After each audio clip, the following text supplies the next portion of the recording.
سیدنا صدیق اکبر کو دیکھ لے، وہ بندہ کہنے لگا میں نے تو سمجھا تھا اے علی آپ بہادر ہوں گے، آپ شجاع ہوں گے، پاؤں کی ایک ٹھوکر سے خیبر اکھاڑنے والا مولا علی۔ خدا کی قسم ہم نے یہ نفرتیں ڈال رکھی ہیں، صحابہ میں کوئی نفرت نہیں ہے۔ جس دن غدیر خم پہ میرے کریم نے فرمایا تھا من کنت مولا فہذا علی مولا، لوگوں جس کا میں مولا ہوں اس کا، سارے بولیے اس کا علی مولا۔ جس دن میرے کریم نے یہ فرمایا تھا، اب پوچھئے علماء سے یہ فرمان سننے کے بعد سب سے پہلے کس انسان نے کھڑے ہو کہ مولا علی کو مبارک دی؟ سب سے پہلے اسی محفل میں کھڑے ہو کے سیدنا مولا علی سے بغل گیر ہونے والا اور یوں جپا ڈال کے مبارک دینے والا اور کہنے لگے اے مولا علی مبارک کو آج کے بعد جس کا نبی مولا ہے اس کا علی مولا ہے۔ یہ بات کرنے والی شخصیت کا نام عمر بن خطاب ہے۔ بولیے کس نے مبارک دی تھی؟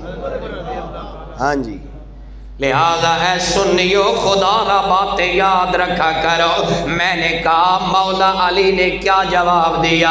آنے والے نے کہا سب سے بہادر انسان کون ہے، شجاع کون ہے؟ مولا علی نے کہا میری نظر سے اگر دیکھے اللہ کی اس دھرتی پہ سب سے بہادر انسان کا نام ابو بکر ہے۔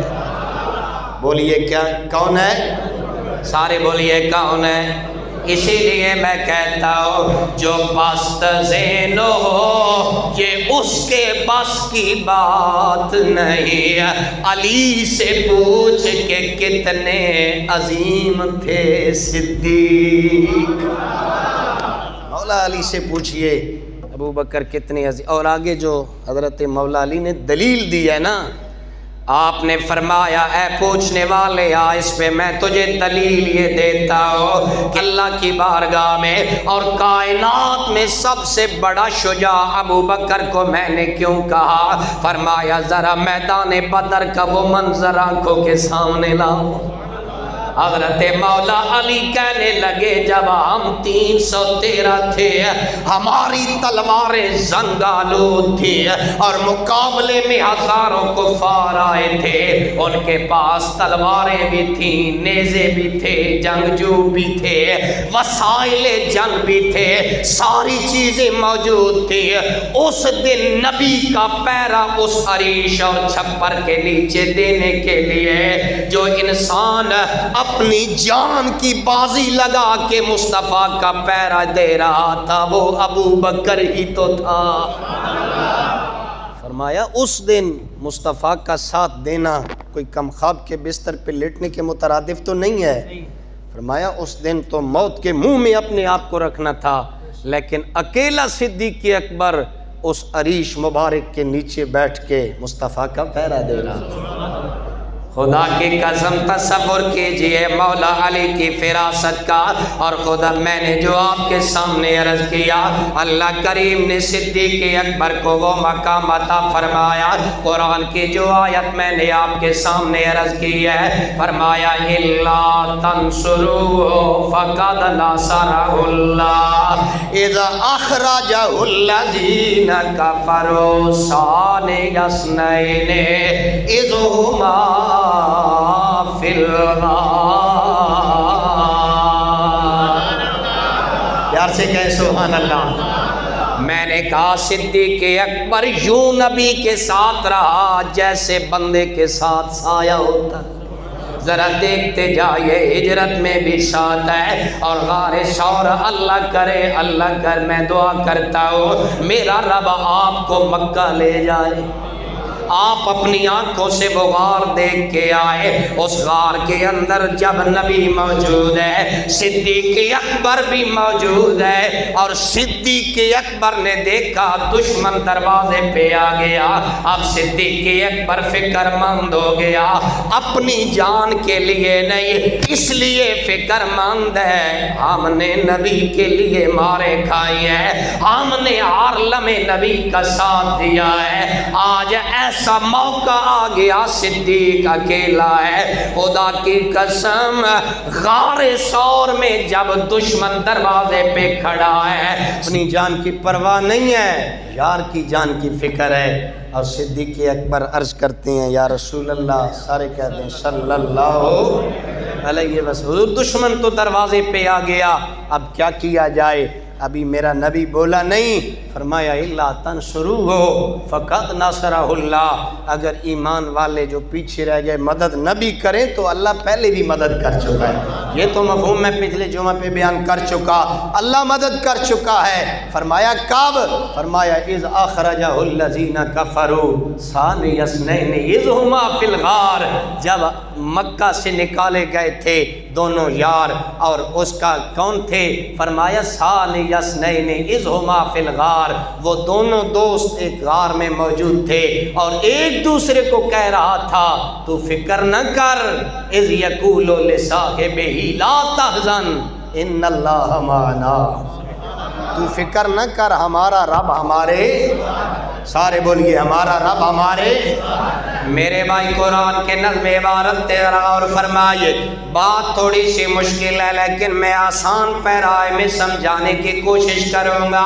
اللہ کریم نے فرمایا الا تنصروہ فقد نصرہ اللہ اذ اخرجہ الذین کفروا ثانی اثنین، یہ لو لفظ ثانی اثنین آیا ہے، اس کی عجیب سی ترکیب ہے۔ رب فرماتا ہے وہ جو غار میں موجود تھے ان دو میں سے میرا نبی دوسرا تھا۔ وہ کون تھا؟ میرا نبی دوسرا تھا، یعنی چاہیے تو یہ تھا ابو بکر کو دوسرا کہا جاتا، لیکن رب فرما رہا ہے، فرمایا ثانی اثنین اذ ہما فی الغار، لوگو وہ دونوں جو غار میں موجود تھے، ثانی اثنین ان دونوں میں سے نبی دوسرا تھا۔ فرمایا لوگو خبردار، یہ وہ قربت ہے جو صدیق سے کوئی بندہ چھین نہیں سکتا، جس طرح ابو بکر زندگی میں مصطفیٰ کے ساتھ رہا ہے، غار میں مصطفیٰ کے ساتھ رہا ہے، مزار میں بھی مصطفیٰ کے، بولیے مزار میں بھی مصطفیٰ کے ساتھ ہی رہے گا۔ اور وجہ یہ ہے یہاں پہ نا میں ایک بات عرض کر، آپ سن رہے ہیں سو رہے ہیں؟ میں طبیعت ناساز ہونے کے باوجود بھی اتنا سفر ایک خاص مقصد کے لیے کر کے آیا ہوں، تو اس لیے باتیں آج غور سے سنیں، اور صرف سننی نہیں ہے یاد بھی رکھنی۔ بولی کیا کرنا ہے؟ میرے بھائی میں عرض کروں گا جتنے بھی مصطفیٰ کی صحابہ ہیں یہ شرف کسی کو نہیں ملا جو ابو بکر کو ملا ہے۔ قرآن کریم کے اندر یہ جو جملے آئے ہیں اذ ہما فی الغار اذ یقول لصاحبہ لا تحزن، یہ صحبت کی جو قربت ہے، یہ جو غار کی قربت ہے، اور یوں پھر قرآن کا اس کو بیان کرنا یہ صرف ابو بکر کا مقدر ہے۔ بولیے کس کا مقدر ہے؟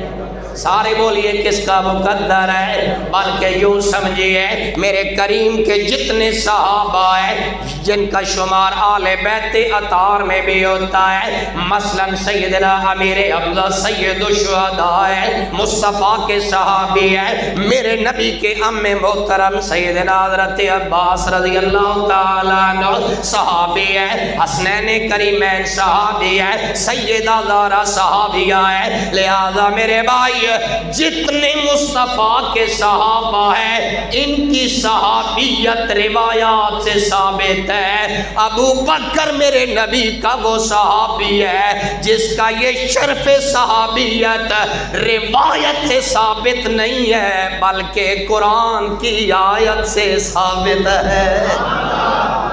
بولیے کس سے ثابت ہے؟ سارے بولیں کس سے ثابت؟ قرآن کی آیت سے ثابت ہے۔ ذرا ان قربتوں کا اندازہ لگائیے اس مقام پہ قرآن کی اس آیت کی تشریح میں ثانی اثنین اذ ہما فی الغار اذ یقول لصاحبہ لا تحزن۔ سنی مفسرین نے تو لکھا ہی لکھا ہے، یہاں پہ بعض شیعہ محققین نے بھی ایک عبارت نقل فرمائی ہے جو آگے میں آپ کے سامنے بیان کرنا چاہتا ہوں۔ اور ایک بات یاد رکھیے، میں جو یہ شیعہ محققین کا نام لے کر حوالہ دینا چاہتا ہوں اس کا مطلب ہرگز نفرت پھیلانا نہیں ہے، بلکہ میرا مقصد یہ ہے آئیے نفرتیں مٹائیے، محبت کو آگے بڑھنے دیجیے۔